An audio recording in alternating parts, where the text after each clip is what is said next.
බුදුහාමුදුරට මල් පූජා කරලා තියනවද? කී පාරක් බුදුහාමුදුරට පහන් පූජා කරලා තියනවද? කී පාරක් බුදුහාමුදුරට සෝද දුම් පූජා කර කර ගාථා පිරිත් කියලා තියනවාද?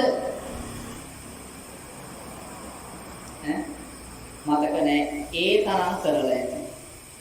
හැබැයි වැටෙන බෝකොලෙන් බණක් කියන්න පුළුවන්ද බැයිද? වැටෙන බෝකොලෙන් ධර්මය අවබෝධ කරගන්න බැයිද පුළුවන්ද?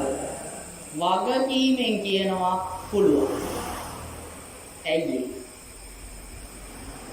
බෝගහේ කොළ ටික අතු ගාලා කුණු ගොඩක් ගහලා අහකට දැම්මා විතරයි ඔබ මෙච්චර කාලයක් කළේ. හැබැයි ප්‍රඥාව තියෙන ධර්ම අවබෝධයේ තියෙන හිමිනමක් හෝ වේවා ගිහි කෙනෙක් හෝ වේවා බෝමලු අතු ගන්නකොට මෙයාට පේනවා මේ බෝගහේ වේලිච්ච කොළ වැටිලා තියෙනවා. මේ බෝගහේ දළු වැටිලා තියෙනවා, ලපටි කොළ වැටිලා තියෙනවා, තරුණ කොළ වැටිලා තියෙනවා. ඒ වගේම තමයි මේ සමාජයේ ඉන්න ගොඩක් දෙනෙක් පුංචි කාලයේදී මිය යනවා, වයසට ගියාම මිය යනවා, තරුණ කාලයේදී මිය යනවා වගේමයි බෝගහේ කොළ ටිකක් ඔව්ද නැද්ද? ඔව්. ඕක හිත අතු ගෑව කියන්නේ බෝධි අතු ගාලා ඉවර වෙනකොට ජීවිත අවබෝධයක් ලැබිලා ඉවරයි. අපේ මිනිස්සු බෝධි අතු ගාපු විදියට මේ වෙනකොට එනම් කොතනද ඉන්නෝ? බුදුහාමුදුරන්ට මල් පූජා කරනවා, ගාථාවලුත් කියනවා, රුවන්වැලි මහා සෑයට ගිහිල්ලා නෙළුම් මල් ආදීයක් පූජා කරනවා. මේ පූජා කරන්න එපා කියනවා නෙමෙයි, පුළුවන් තරම් පින්කම් කරන්න, පුළුවන් තරම් බෝමලු අතු ගන්න, පුළුවන් තරම් මල් පූජා කරන්න, කිසි වැරද්දක් නැහැ. කුප්පං මිලායාති යථායි ධම්මේ කායෝ තථායාති විනාශ භව. මොකද්ද කියන්නේ? මේ මල කඩනකොට ලස්සනයි, පිවිතුරුයි, සුන්දරයි, සුකුමාලයි, කොමලයි, හැඩකාරයි. මොකද්ද? මල.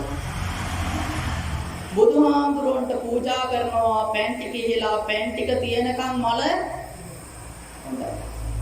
පෑන් ටික ටිකෙන් ටික වේලිලා හිදිලා යනකොට හවස් වෙනකොට අර ලස්සනට තිබ්බ මල ටිකෙන් ටික පර වෙලා නැති වෙලා යනවා. ඒ වගේමයි අපේ මේ ශරීරයත් මේ ජීවිතය. කොච්චර ලස්සනට තිබ්බත්, කොච්චර හැඩහුරුකම් තිබ්බත් කාලයාගේ ඇවෑමෙන් ටිකින් ටික මලේ තියෙන පිනිබින්දු ටික අයින් වෙලා යනවා වගේ අපේ තියෙන ආවශ්‍ය ටිකින් ටික ගෙවිලා කුප්පම් වෙලා යාති යථායි ධම්මේ කායෝ තථායාති විනාශ භව. මේ කයත් මල වගේම පර වෙලා යනවද නැද්ද? බුදුහාමුදුරුවන්ට සුවඳ කොච්චර පූජා කරලද පත්තු කරද්දි මුලින් සුවදා ඉවසන්න බෑ. ටිකෙන් ටික දුම් තමා අන්තිමටම අලුවත් දැලිවත් ඉතුරු නොවෙන්න ඔක්කොම පිච්චිලා යන.